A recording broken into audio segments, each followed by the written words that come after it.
Bonjour bien-aimés dans le Seigneur, je vous salue dans le nom merveilleux de notre Sauveur et Seigneur Jésus-Christ. Ce matin, je vais nous exhorter dans le livre de Philippiens au chapitre 2, du verset 5 au verset 6. Il est écrit « Ayez en vous les sentiments qui étaient en Jésus-Christ, lequel, existant en forme de Dieu, n'a point regardé comme une proie à arracher d'être égal avec Dieu. » Jésus savait qui il était, d'où il venait, et toute l'étendue infinie de sa force, de sa puissance, sa sagesse, mais il choisit d'être en position de celui qui doit recevoir des informations de lui-même. En tant que Père, il prend une forme limitée qui l'obligerait à regarder au Père et à compter sur lui en toutes choses, qui l'obligerait à rechercher la sagesse qui vient du Père, le conseil qui vient du Père, la conduite qui vient du Père, les réactions qui viennent du Père face à n'importe quelle situation. Il ne sait pas dire voilà, je suis Dieu, donc je vais faire comme bon me semble. Souvenez-vous de cette parole du Seigneur au jardin de Gethsémani lors de son arrestation. Lorsque Pierre avait sorti l'épée, il avait dit que ne puis-je pas à l'instant même invoquer mon Père qui enverrait 12 légions d'anges à l'heure même pour me sauver. Donc j'ai juste paraphrasé le verset. Il savait qui il était, l'autorité et la puissance au pouvoir, mais il n'a pas regardé cela comme son droit légal et égal. En tant que Dieu, il n'a pas regardé à ça. Il s'est conformé à la volonté du Père, celle d'être pris et livré à la mort. Mais nous, les fils du royaume, pour peu que nous sachions que Christ vit en nous et que nous avons pouvoir et autorité, nous nous croyons tout permis, sans consulter Dieu. Nous nous sentons puissants au-dessus de tous et de tout, mais le petit démon de mal de tête, nous n'arrivons pas souvent à le chasser. Des sentiments qui sont contraires à ceux de Jésus-Christ. C'est ces sentiments que nous, les fils du royaume, nous avons aujourd'hui. Si lui qui avait tout pouvoir, il s'est soumis, qui sommes-nous? Si ce même Christ qui vit en nous, si c'est le même Christ-là qui vit en nous, où est donc notre soumission? Il n'a jamais utilisé sa puissance pour dominer sur les hommes. Mais nous, aujourd'hui, dans le corps du Christ, on trouve des hommes qui disent « Si je ne suis pas un homme de Dieu, si je ne suis pas un prophète, si je ne suis pas de ton daddy, ils utilisent la puissance et l'autorité de Christ contre les hommes pour les soumettre afin d'être servis. Alors que même Christ lui-même n'a pas été ainsi au milieu des disciples et jamais il ne les a traités ainsi. Même quoi qu'étant le maître, il était en place de serviteur, leur montrant comment ils devront servir, même après son départ.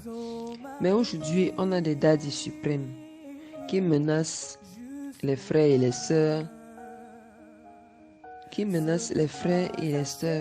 Christ s'est acquis par son sang.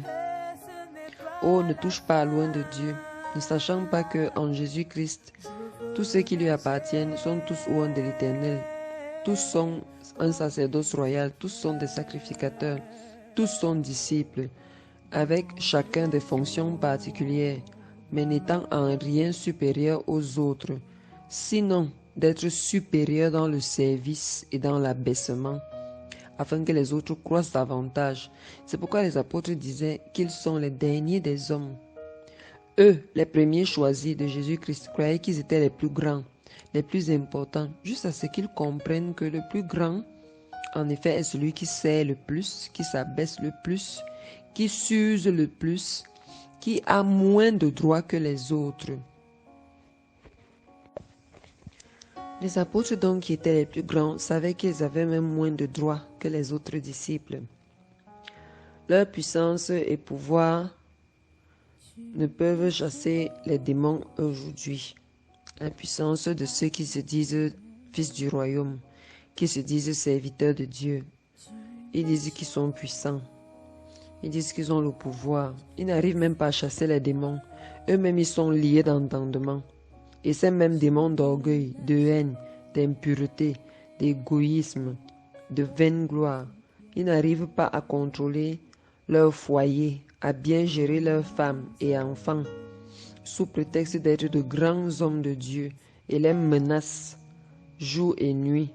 Vous êtes des loups qui dévorent les brebis. Vous êtes des boucs rebelles. Depuis quand Christ a-t-il utilisé sa puissance pour tuer, menacer, maudire un homme? Bien aimé, je ne parle même pas seulement des serviteurs de Dieu. Parmi même ceux qui sont dans les assemblées, qui disent nous sommes des enfants de Dieu, nous sommes disciples de Christ. C'est cette doctrine-là. J'ai l'autorité, j'ai la puissance. Je menace, tu menaces tout le monde, tu menaces ta famille. Oh, moi je suis enfant de Dieu. Ma famille, oh, il y a les sorciers. Tu menaces tout le monde. Oh, c'est moi la lumière. Attendez quand Dieu va m'élever. Oh, quand Dieu va... Tout ça, toutes ces choses sont contraires aux sentiments qui étaient en Jésus-Christ. Qui étaient en Jésus-Christ. La puissance et l'autorité de Christ, ça n'a jamais été pour toutes ces choses. Ça n'a jamais été pour dominer les hommes, pour chercher à les écraser, pour chercher à montrer que voilà, vous m'avez rejeté, Dieu marche avec moi. Ça n'a jamais été pour toutes ces raisons-là. Si ce n'était pour faire le bien. Regardez Christ lui-même. Lorsque Malchus est venu pour l'arrêter, Pierre a sorti son épée. L'oreille de Malchus a été coupée. Jésus l'a guéri à l'instant même. Il a eu une nouvelle oreille à l'instant même. Mais est-ce que cela a empêché à Malchus d'arrêter Jésus? Il l'a arrêté bien même. Et s'il a même plaidé pour dire qu'il m'a rendu mon oreille, s'il vous plaît, épargnez-le? Non. Mais nous, en ce temps, pour avoir reçu mal à la place du bien fait à quelqu'un, on lui souhaite déjà la monnaie de son billet. C'est-à-dire, oh, tu n'auras point de paix dans ton foyer. Oh, tu n'auras jamais d'enfant. Non, tu vas souffrir pour le mal que tu m'as fait. D'autres, vraiment, envoient même la diarrhée à d'autres. Je vous parle des réalités. Parce que quoi, on se dit, on est puissant, on a Jésus en nous. Ce sont des choses vraies, des choses qui se passent. On envoie toutes sortes de malédictions, toutes sortes de paroles à toute personne qui s'est opposée à nous, qui nous a blessés, qui nous a fait du mal. Si je ne suis pas enfant de Dieu, oh, la puissance de Dieu qui est en moi, je prends autorité, je déclare, bien-aimé, ce n'est pas ainsi que Jésus se comportait. Lui qui était lui-même Dieu, lui qui existait en forme de Dieu, lui-même qui savait qui il était. Il ne s'est jamais comporté ainsi. Mais nous, aujourd'hui, c'est comme ça qu'on se comporte. La puissance et l'autorité que nous avons, cette puissance, c'est pour guérir les malades, pour annoncer l'évangile, pour faire connaître la sagesse infiniment variée de Dieu, pour révéler aux hommes la nature véritable de Christ en nous par l'amour, l'obéissance à sa voix. Et l'autorité, c'est sur les démons, les esprits méchants, les autorités et principautés du monde des ténèbres, pour arracher les hommes de la servitude et l'esclavage et emprise des forces démoniaques, pour libérer les captifs de l'empire de Satan. Mais aujourd'hui, quand on entend les prières des fils du royaume, c'est terrible. Je commande au jour. Aujourd'hui, je suis béni. On passe le temps à commander. On commande lundi, on commande mardi. Hein? C'est ça que les enfants du royaume font avec la soi-disant puissance qu'ils ont. Oh, l'argent me poursuit aujourd'hui. Les richesses m'appartiennent. Seigneur, je réclame. Dieu a dit dans Job que qui a le pouvoir de commander au jour et de faire lever le soleil? Qui de nous-mêmes a le pouvoir sur demain? Même la minute d'après, comme on parle là, tu n'as aucun pouvoir sur ça. Tu ne sais pas ce qui va se passer. Tu ne sais pas ce qui va t'arriver. Même dans la Bible, il est écrit, personne ne sait ce qu'un jour peut enfanter. Tu ne connais rien de la seconde d'après, mais tu commandes au jour. Par quel pouvoir? Toi-même qui as été créé par celui qui a créé le jour. Tu commandes au jour, tu réclames. Qui de nous a le pouvoir sur demain? Mais aujourd'hui, nous donnons des ordres à Dieu.